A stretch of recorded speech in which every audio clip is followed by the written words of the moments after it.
ಈ ಭ್ರಷ್ಟಾಚಾರದ ಅಪರಾಧಿಗಳನ್ನು ಹಿಡಿದು ಶಿಕ್ಷೆಗೊಳಿಸಲು ಕ್ರಮ ಕೈಗೊಂಡಿದೆ. ಕೇಂದ್ರ ಸರ್ಕಾರದ ಸಿಬಿಐ ಅದರಲ್ಲಿ ಭಾಗವಹಿಸಿರುವಂತಹ ಕೇಂದ್ರ ಸರ್ಕಾರದ ಯೂನಿಯನ್ ಬ್ಯಾಂಕ್ ಅಧಿಕಾರಿಗಳನ್ನು ಇನ್ನೂ ಕೂಡ ಅರೆಸ್ಟ್ ಮಾಡಿದೆ. ಈ ಹಗರಣದಲ್ಲಿ ಇರಬಹುದಾದ ಪಾತ್ರ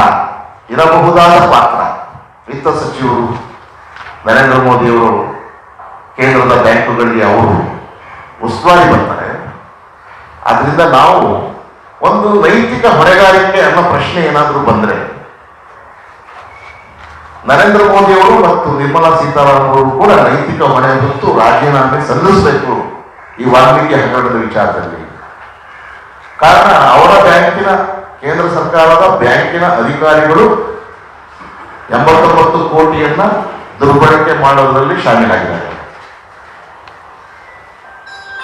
ಇಲ್ಲಿವರೆಗೂ ಕೂಡ ಈ SIT ED ತನಿಖೆಯಲ್ಲಿ ಅಪರಾಧಿಗಳು ಯಾರು ಅನ್ನೋದು ಅಂತಿಮ ತೀರ್ಪು ಬಂದಿಲ್ಲ. ಆದ್ರಿಂದ ಈಗ ರಾಜ್ಯದ ಬಿಜೆಪಿ ಮತ್ತು JDS ಈ ಮೈತ್ರಿ ಪಕ್ಷಗಳು ಬಹಳ ಅವಸರವಾಗಿ ಸಿದ್ದರಾಮಯ್ಯನವರು ಮಾನ್ಯ ಮುಖ್ಯಮಂತ್ರಿಗಳು ರಾಜೀನಾಮೆ ಕೊಡಬೇಕು ಅನ್ನುವಂಥ ಬೇಡಿಕೆಯನ್ನು ಇಟ್ಟಿದ್ದಾರೆ. ಬಿಜೆಪಿ ಮತ್ತು JDS ಈ ಮೈತ್ರಿ ಪಕ್ಷಗಳ ಈ ನಿಲುವನ್ನು ನಾವು ಖಂಡಿಸ್ತೀವಿ. ಕಾರಣ ಸಿದ್ದರಾಮಯ್ಯನವರ ಅಪರಾಧಿ ಅನ್ನುವಂಥದ್ದು ಯಾವುದೇ ಒಂದು ಆಯೋಗದ ವರದಿಯಾಗಲಿ ತನಿಖಾ ಸಂಸ್ಥೆಗಳ ವರದಿಯಾಗಲಿ ತೀರ್ಪು ಬಂದಿಲ್ಲ. ಆದ್ರಿಂದ ಭ್ರಷ್ಟಾಚಾರದಲ್ಲಿ ಪಾಲುದಾರರೇ ಆಗದೇ ಇರುವಂತಹ ಸಿದ್ದರಾಮಯ್ಯನವರನ್ನ ರಾಜೀನಾಮೆ ಕೇಳುವಂತಹ ನೈತಿಕ ಹಕ್ಕು ರಾಜ್ಯದ ಬಿಜೆಪಿ JDS ಮೈತ್ರಿ ಪಕ್ಷಗಳಿಗೆ ಇಲ್ಲ. ಒಂದು ತುಳಿತಕ್ಕೆ ಒಳಗಾದ ಹಿಂದುಳಿದ ಜಾತಿಯಿಂದ ಬಂದಿರುವಂತವರು 2ನೇ ಬಾರಿ ಮುಖ್ಯಮಂತ್ರಿ ಆಗುವ ಅನ್ನೋ ಒಂದೇ ಕಾರಣಕ್ಕೆ ಅಸೂಯೆಯಿಂದ ಈ ಒಂದು ಕಾರ್ಯಕ್ರಮವನ್ನು ಹಮ್ಮಿಕೊಂಡು ಸಂವಿಧಾನ ಪರವಾಗಿ ಕೆಲಸ ಮಾಡ್ತಾ ಇರುವಂತಹ ಸಮಾನತೆಯನ್ನು ಜಾರಿಗೆ ತರುವ ಉದ್ದೇಶ ಇಟ್ಕೊಂಡು ಕೆಲಸ ಮಾಡ್ತಾ ಇರುವಂತಹ ಸಿದ್ದರಾಮಯ್ಯನವರ ರಾಜೀನಾಮೆಯನ್ನು ಕೇಳ್ತಾ ಇರೋದು ಬಿಜೆಪಿ ಮತ್ತು JDSನವರು ಎಷ್ಟು ಮನೋವಾದಿಗಳು, ಎಷ್ಟು ದಲಿತ ವಿರೋಧಿಗಳು, OBC ವಿರೋಧಿಗಳಾಗೋದಕ್ಕೆ ಸಾಕ್ಷಿಯಾಗಿದೆ. ಅವರೇನಾದರೂ ಜಾಸ್ತಿ ಮಾಡ್ತಾ ಇದ್ರೆ ಬೆಂಗಳೂರಿನಿಂದ ಮೈಸೂರಿಗೆ ನೈತಿಕತೆ ಆಧಾರದ ಮೇಲೆ ಕೇಂದ್ರದ ಪ್ರಧಾನಮಂತ್ರಿ, ಕೇಂದ್ರದ ವಿತ್ತ ಸಚಿವ ನಿರ್ಮಲಾ ಸೀತಾರಾಮನ್ ಅವರನ್ನ ಆಗ್ರಹಿಸಬೇಕು. ಇವರು ಬಿಜೆಪಿ JDSನವರು ಏನು SC ST TSP ಕಾಯ್ದೆ ಕೇಂದ್ರದಲ್ಲಿ ಜಾರಿಗೆ ತನ್ನಿ, 4 ಲಕ್ಷ ಕೋಟಿ ಅನುದಾನ SC STಗಳಿಗೆ ದೇಶದ ಮಟ್ಟದಲ್ಲಿ ಮಂಜೂರು ಮಾಡಿ ಅಂತ ಆಗ್ರಹಪಡಿಸಿ ಆಮೇಲೆ ಹೇಳಬೇಕು ರಾಜ್ಯದಲ್ಲಿ SC ST TSP ಆಕ್ಟ್ ಸಿದ್ದರಾಮಯ್ಯನವರು ಜಾರಿಗೆ ತಂದಿದ್ದಾರೆ, ಅದರಲ್ಲಿ ಕೆಲವು ದೋಷಗಳಿದ್ದಾವೆ. ದೊಡ್ಡ ದರೋಡೆಕಾರರಿಗೆ ಯಾರು ದರೋಡೆಕಾರನ, ದಲಿತ ವಿರೋಧಿಗಳು ಯಾರು ಅನ್ನೋದನ್ನ ಪ್ರಶ್ನೆ ಮಾಡುವಂತ ನೈತಿಕತೆ. ನಾನು ಸ್ವಲ್ಪ ಮುಗಿಸ್ಬಿಡ್ಲಾ ದಯವಿಟ್ಟು? ಅಲ್ಲ, ಇಫ್ ಯು ಡೋಂಟ್ ಮೈಂಡ್ ಅಲ್ಲ ನೀವು ಕೇಳಿ, ನಿಮಗೆ ನಾವು ಕೊಡ್ತೀವಲ್ಲ ಪ್ರೆಸ್ ಮೀಟ್ ಆದ್ಮೇಲೆ ನಿಂದೆ, ಅದು ಪ್ರೆಸ್ ಕ್ಲಬ್ ನಿಂದೆ, ಮಾಧ್ಯಮಗಳು ನಿಂದೆ. ಆದ್ರಿಂದ ಈ ಒಂದು ಪಾದಯಾತ್ರೆ ದಲಿತರಿಗೆ ವಿರುದ್ಧವಾಗಿ, ಬಹುಜನರಿಗೆ, ಅಹಿಂದ ವರ್ಗಗಳಿಗೆ ವಿರುದ್ಧವಾಗಿ ನಡೀತಾ ಇರುವಂತಹ ಪಾದಯಾತ್ರೆ. ಆದ್ರಿಂದ ರಾಜ್ಯದ ಸಮಸ್ತ 31 ಜಿಲ್ಲೆಗಳಲ್ಲಿರುವಂತಹ SC ST OBC religious minorities ಈ ಪಾದಯಾತ್ರೆಯನ್ನು ಬೆಂಬಲಿಸಲಿಲ್ಲ.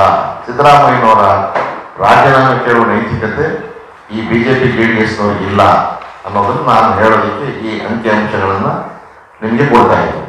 ಬುಡ ಅವ್ಯವಹಾರ, ಅದರಲ್ಲಿ SC ST ಜಮೀನನ್ನ ಬಾವುಮೈದ ಸಿದ್ದರಾಮಯ್ಯನವರು ಮುಖ್ಯಮಂತ್ರಿ ಅವರ ಬಾವುಮೈದ ಮೋಸ ಮಾಡಿ ಲಪ್ಟಾಯಿಸಿದ್ದಾರೆ ಅನ್ನುವಂಥ ಒಂದು ಮಾತು ಮಾಧ್ಯಮಗಳಲ್ಲಿ ಕಂಡು ಬರ್ತಾ ಇದೆ. ನಾವು ಆ ತನಿಖಾ ವರದಿಗಳನ್ನು ನೋಡಿದಾಗ PTCL ಕಾಯ್ದೆ ಯಾರಿಗೆ ಅನ್ವಯಿಸುತ್ತೆ ಅನ್ನೋದನ್ನು ನಾನು ಸ್ಪಷ್ಟಪಡಿಸಕ್ಕೆ ಬಯಸ್ತೀನಿ. ಯಾಕೆಂದ್ರೆ ನಾವು PTCL ಕಾಯ್ದೆಯಿಂದ ಯಾರು ದಲಿತರಿಗೆ ಪ್ರಯೋಜನ ಆಗಬೇಕು ಅವರ ಪರವಾಗಿ ಹೋರಾಟ ಮಾಡುವ ದಲಿತ ಸಂಘಟನೆಗಳು. ನಾವು ಯಾವ ಕಾರಣಕ್ಕೂ ನಾವು ದಲಿತರಿಗೆ ಅನ್ಯಾಯ ಬಿಡೋದಿಲ್ಲ. ಆ ಪ್ರಕರಣದಲ್ಲಿ ಆ ಮೈಸೂರಿನ ಜಮೀನು ಸಿದ್ದರಾಮಯ್ಯನವರ ಬಾವುಮೈದರ ಖರೀದಿ ಮಾಡಿರುವಂಥ ಜಮೀನು PTCL ಕಾಯ್ದೆ ವ್ಯಾಪ್ತಿಗೆ ಬರ್ತದೆ. ಏನು ಅಂದ್ರೆ PTCL ಕಾಯ್ದೆ ಹೇಳುತ್ತೆ, ಸರ್ಕಾರದಿಂದ ಮಂಜೂರಾಗಿರುವ ಸರ್ಕಾರದ ಭೂಮಿಯನ್ನ SC STಗಳಿಗೆ ಮಂಜೂರಾಗಿರುತ್ತೆ, ಅವರು ಮಾರಿದ್ದ ಪಕ್ಷದಲ್ಲಿ PTCL ಕಾಯ್ದೆ ಅನ್ವಯಿಸುತ್ತೆ. ಇದು ಸರ್ಕಾರದಿಂದ ಮಂಜೂರಾಗದೇ ಇರೋ ಭೂಮಿ SC/ST ಅವರು ಕ್ರಯ ಮಾಡಿದ್ದಾರೆ, ದೇಹ ಪರ್ಚೇಸ್. ಅದರಿಂದ ಪಿಡಿಷನ್ ಕಾಯ್ದೆಯಲ್ಲಿ ಬರಲ್ಲ. ಮತ್ತೆ ಮಾರುವಾಗಲೂ ಕೂಡ ಆ ವಂಶವೃಕ್ಷದಲ್ಲಿ ಯಾರ್ಯಾರು SC/ST ಜನಾಂಗಗಳಿದ್ರು ಅವರೆಲ್ಲರೂ ಕೂಡ ಒಪ್ಪಿಗೆ ಪತ್ರ ಮಾರಲಿಕ್ಕೆ, ಒಪ್ಪಿಗೆ ಪತ್ರಕ್ಕೆ ಸಹಿ ಮಾಡಿಕೊಟ್ಟಿರುವಂಥ ದಾಖಲೆಗಳನ್ನು ಕೂಡ ನಾವು ಕಡತದಲ್ಲಿ ಕಾಣ್ತಾ ಇದ್ದೀವಿ. ಆದ್ರಿಂದ ದಲಿತರ ಭೂಮಿಯನ್ನ ಲಭ್ಯಾಯಿಸಿ ಮೋಸ ಮಾಡಿದ್ದಾರೆ ಸಿದ್ದರಾಮಯ್ಯನವರ ಭಾವಮೈದ ಅನ್ನೋದು ಕೂಡ ಆಧಾರಹೀನ. ಮತ್ತೆ ಮುಡ ಬದಲಿ ನಿವೇಶನ, ಇಲ್ಲಿ BJP, JDS, ಕಾಂಗ್ರೆಸ್ ಎಲ್ಲ ಪಕ್ಷದವರು ಕೂಡ ಬದಲಿ ನಿವೇಶನವನ್ನು ಪಡೆದಿರುವುದು ದಾಖಲೆ ಸಮೇತ ರುಜುವಾತಾಗಿದೆ. ಸಿದ್ದರಾಮಯ್ಯನವರು ಕೂಡ ಬದಲಿ ನಿವೇಶನವನ್ನು ಪಡೆದಿದ್ದಾರೆ, ಅಂದ್ರೆ ಮುಡಾದವರು ಕೊಟ್ಟಿದ್ದಾರೆ. ಆದ್ರಿಂದ ಇಲ್ಲಿ ಭ್ರಷ್ಟಾಚಾರದ ಆರೋಪ ಮಾಡೋಕ್ಕೆ ಯಾವುದೇ ಆಧಾರಗಳಿಲ್ಲ. ಆದ್ರಿಂದ ಸಿದ್ದರಾಮಯ್ಯನವರ ರಾಜೀನಾಮೆ ಕೇಳುವ ನೈತಿಕ ಅಥವಾ ಕಾನೂನಾತ್ಮಕ ಹಕ್ಕು BJP, JDS ಮೈತ್ರಿ ಪಕ್ಷಗಳಿಗೆ ಇಲ್ಲ. ಇಡೀ ರಾಜ್ಯದ ದಲಿತರು ನಾವು ನೋಡ್ತಾ ಇದ್ದೀವಿ, ಹಿಂದುಳಿದವರು ನೋಡ್ತಾ ಇದ್ದೀವಿ. ಇದು ಅಹಿಂದ ವರ್ಗಗಳನ್ನ ಅಧಿಕಾರದಿಂದ ಕೆಳಗಡೆ ಇಳಿಸೋದಕ್ಕೆ ನಡ್ತಾ ಇರುವಂತ ಷಡ್ಯಂತ್ರ. ಯಡಿಯೂರಪ್ಪ, ಬೊಮ್ಮಾಯಿ 4 ಜನ ಮುಖ್ಯಮಂತ್ರಿಗಳ ಕಾಲದಲ್ಲಿ ಈ ಕಾಯ್ದೆಯಲ್ಲಿ ಸೆಕ್ಷನ್ 70 ಇತ್ತು. ಸೆಕ್ಷನ್ 70 ಪ್ರಕಾರ ಮೆಟ್ರೋ ಹೈವೇಗೆ ನಮ್ಮ ದುಡ್ಡನ್ನ ದುರ್ಬಳಕೆ ಮಾಡಿದ್ದಾರೆ. ಸೆಕ್ಷನ್ 70. ಸೆಕ್ಷನ್ 7C ಇನ್ನೂ ಇದೆ, ರದ್ದಾಗಿಲ್ಲ. 70 ರದ್ದು ಮಾಡಿದ್ರು ಸಿದ್ದರಾಮಯ್ಯ. ಡೈವರ್ಟ್ ಆಗಿದ್ದು ನಿಜ ಅಂತ 4 ಜನ ಮುಖ್ಯಮಂತ್ರಿಗಳು ಡೈವರ್ಟ್ ಮಾಡಿದ್ದಾರೆ. ನಾವು ಚಳವಳಿ ಮಾಡಿದ್ವಿ, ನಿಜ ದುರ್ಬಳಕೆ ಆಗಿದೆ. ದುರ್ಬಳಕೆ ಮುಂದುವರಿಯಲಿ ಅಂತ ಹೇಳಿದವ್ರು ಯಾರು? ಕುಮಾರಸ್ವಾಮಿ, ಯಡಿಯೂರಪ್ಪ, ಬೊಮ್ಮಾಯಿ. ಮುಂದುವರಿಯಲಿ ದುರ್ಬಳಕೆ. ಸಿದ್ದರಾಮಯ್ಯ ಮುಖ್ಯಮಂತ್ರಿ ಆದ ಕೂಡಲೇ ನಾವು ಹೋಗಿ ಹೋರಾಟ ಮಾಡಿ ನಾವು ಧರಣಿ ಮಾಡಿದ ಕೂಡಲೇ ಇದು ರದ್ದು ಮಾಡ್ರಿ ಅಂದಾಗ ಅವರು 70ನ ಅವರು ರದ್ದು ಮಾಡಿದರು. ಈಗ ರದ್ದು ಮಾಡಿರೋ ಮುಖ್ಯಮಂತ್ರಿ ಖಳನಾಯಕನ, ಮುಂದುವರಿಯಲಿ ಅಂತ ಎಲ್ಲ ಮುಂದುವರಿಸಿದ್ರಲ್ಲ ಲೂಟಿನ, ಅವ್ರು ಖಳನಾಯಕರ ಅನ್ನೋದನ್ನ ನಾವು ಈ ರಾಜ್ಯದ ಜನತೆ ಮುಂದೆ ಇಡ್ಲಿಕ್ಕೆ ಬಯಸ್ತೀವಿ. 70 ರದ್ದು ಮಾಡಿರೋ ಮುಖ್ಯಮಂತ್ರಿ ಸಿದ್ದರಾಮಯ್ಯನವರು SC/ST ಹಣ SC/STಗೆ ಸಿಕ್ಕಬೇಕು ಅನ್ನೋ ಉದ್ದೇಶ ಇಟ್ಕೊಂಡಿದ್ದಾರೆ. ಈ ಹಿಂದೆ ಆಗಿದೆ, ದುರ್ಬಳಕೆ ಆಗಿದೆ. 7C ರದ್ದಾಗಿಲ್ಲ, ರದ್ದು ಮಾಡ್ತೀನಿ ಅಂತ ಭರವಸೆನೂ ಕೊಟ್ಟಿದ್ದಾರೆ. ತಾವು ಅದನ್ನು ನೋಡಿ, ಸಿದ್ದರಾಮಯ್ಯನವ್ರ ಭರವಸೆ ಇದೆ. ಆಮೇಲೆ ತಾವು ಹೇಳಿದಾಗೆ ಕೆಲವು ದಲಿತ ಸಂಘಟನೆಗಳ ಬಗ್ಗೆ ತಾವು ಕೇಳಿದ್ರಿ ಬ್ರದರ್, ನಿಜ. ದಲಿತ ಸಂಘಟನೆಗಳಲ್ಲೂ NDA BJP ಪರ ಇರುವಂಥವ್ರು ಇದ್ದಾರೆ. ದಲಿತ ಸಂಘಟನೆಗಳಲ್ಲಿಯೇ ಕಾಂಗ್ರೆಸ್ಸು ಇಂಡಿಯಾ ಪರ ಅಂದ್ರೆ ಇವರು ಸೇರಲ್ಲ, ಯಾವ ಪಾರ್ಟಿಗೂ ಸೇರಲ್ಲ, ಆದ್ರೆ ಬೆಂಬಲ ಕೊಡೋರು ಇದ್ದಾರೆ. ಇಲ್ಲಿ ನಾವು ಕೂತಿರೋ ಅಂಬೇಡ್ಕರ್ ದಲಿತ ಸಂಘಟನೆ ನಮ್ದು ಸಂವಿಧಾನವನ್ನೇ ಬದಲಾಯಿಸೋದಕ್ಕೆ 400 ಸೀಟ್ ಕೊಡಿ ಅಂದ್ರಲ್ಲ, ಅದಕ್ಕೆ ನಾನು ಈ ಕರಪತ್ರವನ್ನು ನಿಮಗೆ ಕೊಟ್ಟೆ. ಈ ಕರಪತ್ರವನ್ನು ಮೇಡಮ್ ಈಗ ನಾನು ಉತ್ತರ ಕೊಡೋಕೆ ನೀವು ಮೊದಲೇ ನಿಮ್ಮ ಪ್ರಶ್ನೆಗೆ ನೀವು ಅವಕಾಶ, ಇವ್ರ ಪ್ರಶ್ನೆ ಉತ್ತರ ಕೊಟ್ಬಿಡ್ತೀನಿ. ಒಬ್ಬೊಬ್ಬರ ಕೇಳಿ, ನನ್ನ ಹತ್ರ ಎಲ್ಲದಕ್ಕೂ ಉತ್ತರ ಇದೆ. ಯಾಕೆಂದ್ರೆ ನನಗೆ ಇವತ್ತು ದಲಿತ ಚಳವಳಿ, ನಾನು ಕಾಲೇಜ್ ಸ್ಟೂಡೆಂಟ್ ಆಗಿದ್ದಾಗ ಜಂಪಾಗಿ ಅಂಬೇಡ್ಕರ್ ಚಳವಳಿಗೆ ಬಂದು 51ನೇ ವರ್ಷ ನಂದು. I have conducted thousands of press meets. I will reply your question. So brother, 2 ಗುಂಪು ಇದೆ, ಒಪ್ಕೋತೀನಿ ನಾನು. ಹೇಗೆ ಈ 2 ರಾಜಕೀಯ ಪಕ್ಷಗಳು ಇದ್ದಾವೆ, ಹಾಗೇನೆ ಈ ದಲಿತ ಸಂಘಟನೆಗಳಲ್ಲೂ 2 ಗುಂಪಿದೆ. ಅದನ್ನು ನಾನು ಒಪ್ಕೋತೀನಿ. ನಮ್ಮ ಸ್ಯಾಲರಿ ಇಲ್ಲಿಲ್ಲ ತೆಗೆದಿದ್ದೀವಿ. Development, non development, there are 2 parts in a budget. The people who read economics can understand this. So ಇದರಲ್ಲಿ 4 ಲಕ್ಷ ಕೋಟಿ ನನಗೆ ಬರಬೇಕಾಗಿತ್ತು. ಬಹಳ ದೊಡ್ಡ ಅನ್ಯಾಯ ನಿರ್ಮಲಾ ಸೀತಾರಾಮನ್ ಈ ರಾಜ್ಯದ, ಈ ದೇಶದ SC/STಗಳಿಗೆ ಮಾಡಿದ್ದಾರೆ. ಮತ್ತೆ ಕರ್ನಾಟಕದ ಈ ಮುಗ್ಧ ಕನ್ನಡಿಗರು, ಅವ್ರು ಯಾವುದೋ ರಾಜ್ಯದವ್ರನ್ನ ಕರ್ಕೊಂಬಂದು ಅವ್ರನ್ನ ಪಲ್ಲಕ್ಕಿ ಮೇಲೆ ಕೂರಿಸಿ ನಿರ್ಮಲಾ ಸೀತಾರಾಮನ್ ತಾಯಿ ಅಂತ ಅಂದು ಅವ್ರನ್ನ ರಾಜ್ಯಸಭೆ ಕಳಿಸಿ ಅವರು ವಿತ್ತ ಮಂತ್ರಿಯಾಗಿ ಕರ್ನಾಟಕಕ್ಕೆ ಒಂದು ದೊಡ್ಡ ಚೊಂಬು ಅಂತ ಹೇಳಲ್ಲ ನಾನು, ಬಹಳ ದೊಡ್ಡ ಹಂಡೆ ಕೊಟ್ಟಿದ್ದಾರೆ. ಥೌಸಂಡ್ಸ್ ಆಫ್ ಚೊಂಬು ಮೇಕ್ಸ್ ಎ ಹಂಡೆ ಕೊಟ್ಟಿದ್ದಾರೆ. ಸರ್, ಈಗ ಇತ್ತೀಚೆಗೆ ತಾವು ಗಮನಿಸಿರ್ಬೋದು, ರಾಜ್ಯಗಳಿಗೆ ಬಜೆಟ್ ಅಲ್ಲಿ ರಾಜ್ಯಗಳಿಗೆ ಕೊಟ್ಟಿಲ್ಲ ಅಂತ ಕೆಲವರೆಲ್ಲ ಗಲಾಟೆ ಮಾಡಿದ್ರು. ನಮ್ಮ ರಾಜ್ಯದ ಹೆಸರಿಲ್ಲ, ಈ ರಾಜ್ಯದ ಹೆಸರಿಲ್ಲ ಅಂತ. ಆ ವಿಚಾರವಾಗಿ ನಾವು ಗಮನಿಸೋದಾದ್ರೆ, ಅವ್ರು ಎಲ್ಲಾ ರಾಜ್ಯದ ಹೆಸರು ನಾವು ಹೇಳಕ್ ಆಗಲ್ಲ. ಅಂತ. ನಾವು ಯಾವ್ದಕ್ಕೆ ಟ್ರೈನಿಂಗ್ ಹಣ ಕೊಡ್ಬೇಕು, ಅದೇ ಎಲ್ಲ I got your question. So ಆಗಿರ್ಬೇಕಾದ್ರೆ ಹೇಗೆ SC/ST ಗಳಿಗೆ ವಂಚನೆ ಆಗಿದೆ ಅಂತ ಹೇಗೆ ದೃಢವಾಗಿ ಹೇಳ್ತೀವಿ? SAPTSP ಆಕ್ಟ್ ಅಂತ ಇದೆ ಕಾಯ್ದೆ. ಆ ಕಾಯ್ದೆಯನ್ನ ಕೇಂದ್ರದವರು ಜಾರಿ ಮಾಡಲಿಲ್ಲ. ನೆಹರು ಟೈಮಿಂದ ಮೋದಿ ಟೈಮ್ವರೆಗೂ ಹೇಳ್ತಾ ಇದ್ದೀವಿ. All are culprits. Siddaramaiah first ಆ ಕಾಯ್ದೆ ಜಾರಿ ಮಾಡಿ 25% 39,000 crores ಅಲಾಟ್ ಮಾಡಿದ್ರು ಫಸ್ಟ್ CM. ಅದೇ ತರ ಮೋದಿ ನಿರ್ಮಲಾ ಅವರು ಆ ಕಾಯ್ದೆಯನ್ನು ಕೇಂದ್ರದಲ್ಲಿ ಜಾರಿಗೆ ತಂದಿದ್ರೆ 25% ನಮ್ಮ ಪಾಪ್ಯುಲೇಷನ್ಗೆ ಕನಿಷ್ಠ 4 ಲಕ್ಷ ಕೋಟಿ ಅಲೋಕೇಟ್ ಆಗ್ತಾ ಇತ್ತು. ಈ 2,500 ವರ್ಷಗಳಿಂದ ಸೈಟ್ ಇಲ್ಲ, ಮನೆ ಇಲ್ಲ, ರೇಷನ್ ಇಲ್ಲ, ಬೇಳೆಕಾಳಿಲ್ಲ, ಅನ್ನ ಇಲ್ಲ, ಚಡ್ಡಿ ಇಲ್ಲ, ಹಾಕಳಕ್ಕೆ ಸೀರೆ ಇಲ್ಲ ಅನ್ನೋ ಜನಾಂಗ ಪಡ್ಕೊಳ್ತಾ ಇತ್ತು.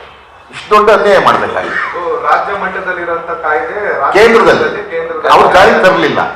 ಜಾರಿ ಆಗ್ಬೇಕು ಅಂತ ತಾವು ಕೇಳ್ತಾ ಇದ್ದೀವಿ. ಅದು ಜಾರಿ ಆಗ್ಬೇಕಿತ್ತಲ್ಲ, ಜಾರಿ ಮಾಡಿ ಅಂತ ಪಾದಯಾತ್ರೆ ಮಾಡ್ರಿ. ವಿರೋಧ ಪಕ್ಷಗಳು ಇದೀವಲ್ಲ ಇಲ್ಲಿ, ಜಾರಿ ಮಾಡಿ ಅಂತ ಪಾದಯಾತ್ರೆ ಮಾಡಿ. ಈಗ ಅವ್ರು ಜಾರಿ ಮಾಡಿಲ್ಲ, ತಮ್ಮ ಮುಂದಿನ ನಿಲುವೇನು? ಯಾರಿಗೆ ಹಕ್ಕೊತ್ತಾಯ ಮಾಡ್ತೀವಿ? ನಾವು ಕೇಂದ್ರ ಸರ್ಕಾರಕ್ಕೆ ಹಕ್ಕೊತ್ತಾಯ ಮಾಡ್ತಾ ಇದ್ದೀವಿ. ಯಾವ ರೀತಿ ಮುಂದಿನ ತಮ್ಮ ನಡೆ?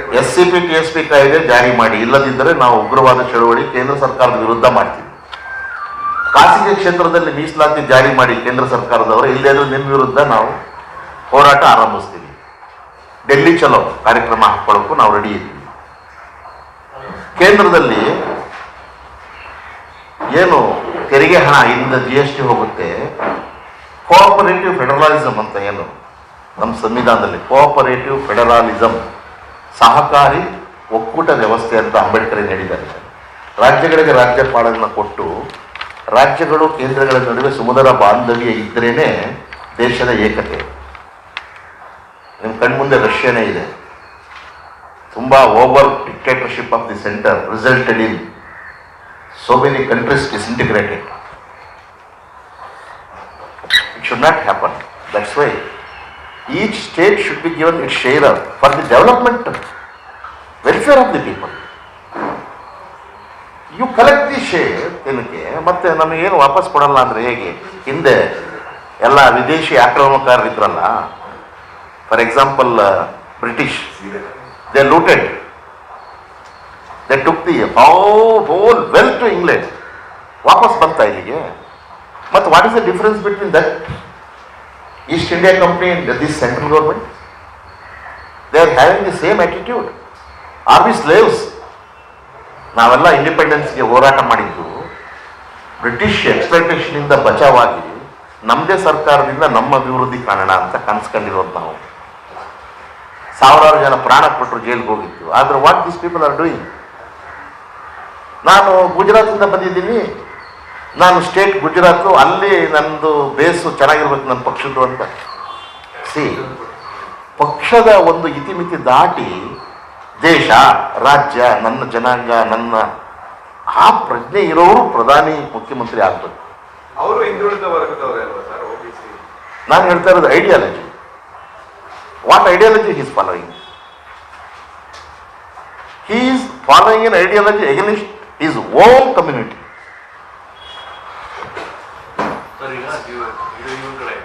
ಇದು ನಿಮಗೆ ನೈತಿಕತೆ ಇದೆಯಾ?